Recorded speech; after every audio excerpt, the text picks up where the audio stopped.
पिछले कुछ दिनों से सोशल मीडिया पर मैं पढ़ रहा था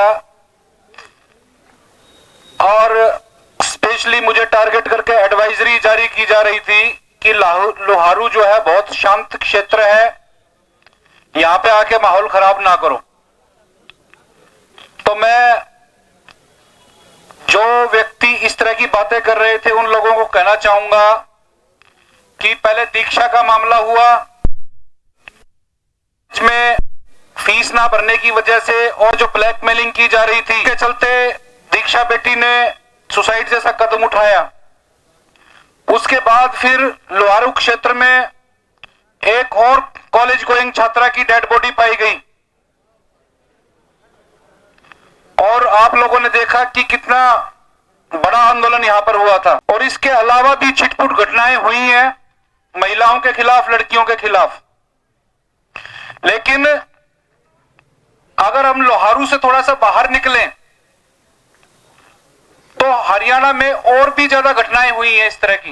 रेप हुए हैं, गैंग रेप हुए हैं, मर्डर हुए हैं। पूरे देश में हालात बड़े विकट हैं और सबसे एक सोचने वाली बात जो है वो आप लोगों को ये देखनी पड़ेगी कि लोकल पुलिस जो है, लोगों को, पीड़ितों को लोकल पुलिस की इन्वेस्टिगेशन पे विश्वास नहीं है। चाहे दीक्षा की बात करें, चाहे मनीषा की बात करें, चाहे फिर ये एक और गांव था हरियावास उसकी बात करें, या फिर हरियाणा के और भी बहुत सारे मुकदमे हुए उसकी बात करें। वो हिमाचल प्रदेश के एक धर्मशाला में एक कांड हुआ है, उत्तराखंड में एक अंकिता भंडारी का कांड हुआ है। मतलब एक क्वेश्चन ये है कि हरियाणा की बात हो चाहे दूसरे राज्यों की बात हो, लोकल पुलिस पर लोगों को विश्वास क्यों नहीं है? लोकल पुलिस पर विश्वास क्यों नहीं है, इसका उदाहरण आप लोग दीक्षा वाले केस से आसानी से ले सकते हैं। अब दीक्षा वाले केस में क्या हुआ? दीक्षा वाले केस में मैं वकील हूं, मैं इस केस की बारीकियों से परिचित हूं। दीक्षा वाले केस में सबसे पहले जो लोकल पुलिस का इन्वेस्टिगेटिंग ऑफिसर था, उस इन्वेस्टिगेटिंग ऑफिसर ने केयरटेकर हनुमान और राहुल को गिरफ्तार किया और उसने अपने रिमांड पेपर में लिखा कि इनके खिलाफ सबूत काबिले गिरफ्तारी है। अब हम लोगों ने तो, पीड़ित ने तो मांग भी नहीं थी की थी कि हमारी जांच जो है स्टेट क्राइम ब्रांच से की जाए, लेकिन हम लोग भूल रहे थे कि जो केयरटेकर है और जिसका कॉलेज है वो एक सिटिंग एमएलए है, बहुत ऊंची पहुंच है उसकी। रातों रात इन्वेस्टिगेशन क्राइम ब्रांच को ट्रांसफर हो जाती है और कुछ दिन बाद ही इन्वेस्टिगेशन के ट्रांसफर होने के बाद जो पॉक्सो एक्ट की स्पेशल कोर्ट है, एससी एसटी एक्ट की स्पेशल कोर्ट है भिवानी में, वहां पर एक एप्लीकेशन मूव की जाती है स्टेट क्राइम ब्रांच के द्वारा।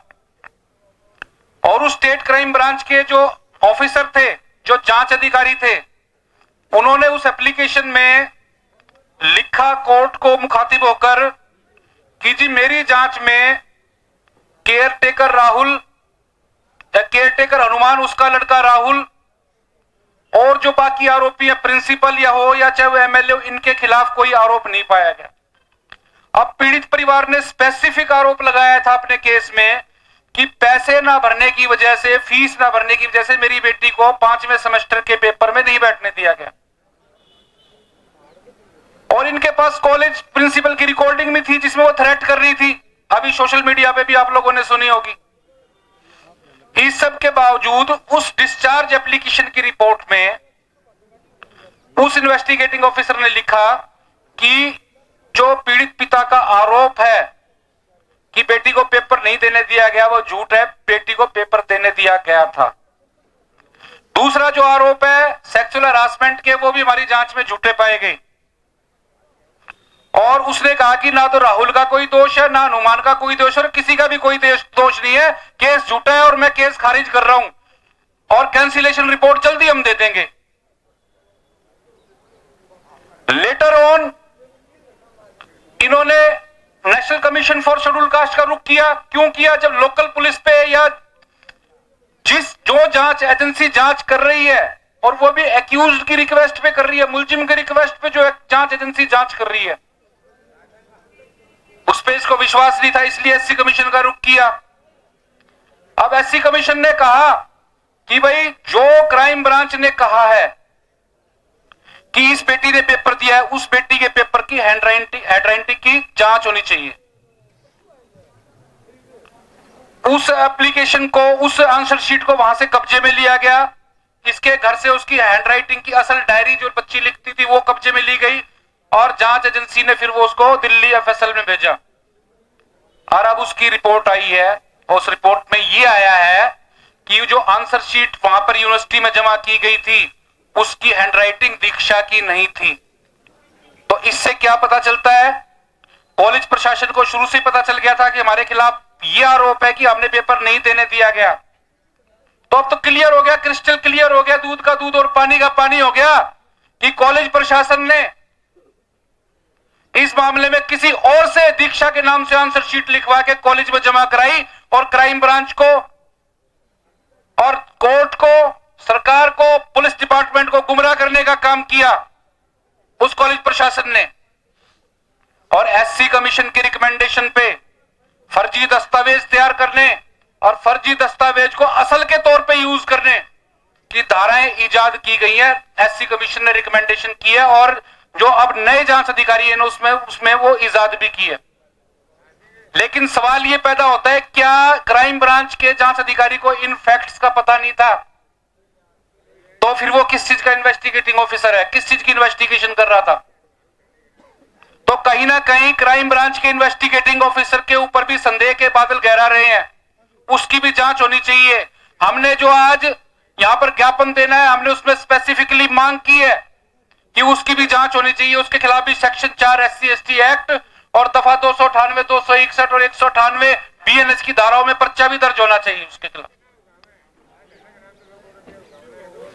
अब मेन मुद्दा यह है कि भाई एससी कमीशन आज से 3 महीने पहले अपनी रिकमेंडेशन दे चुका है कि इन आरोपियों को दोबारा गिरफ्तार किया जाए, सारे सबूतों को फ्रीज किया जाए ताकि उनके साथ दोबारा टेम्परिंग ना हो।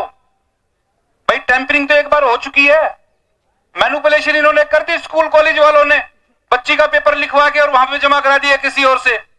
आगे टेम्परिंग ना हो इसलिए एससी कमीशन ने स्पेसिफिकली हिदायत दी है स्टेट को, हरियाणा सरकार को, हरियाणा पुलिस को, कि और सबूतों के साथ छेड़खानी ना हो, इसलिए सबूतों को बड़ा संभाल के रखा जाए, फ्रीज करके रखा जाए।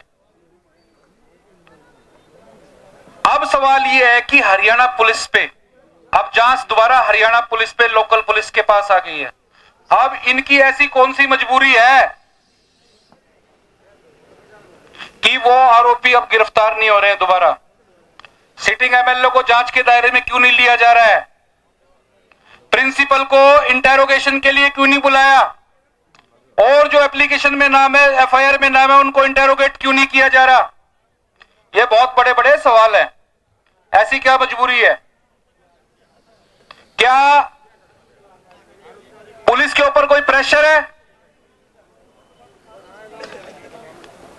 जब एससी कमीशन एक कॉन्स्टिट्यूशनल बॉडी है, एससी कमीशन के चेयरमैन का रैंक सुप्रीम कोर्ट के जज के बराबर होता है, तो उनकी आदेशों की अवहेलना क्यों की जा रही है?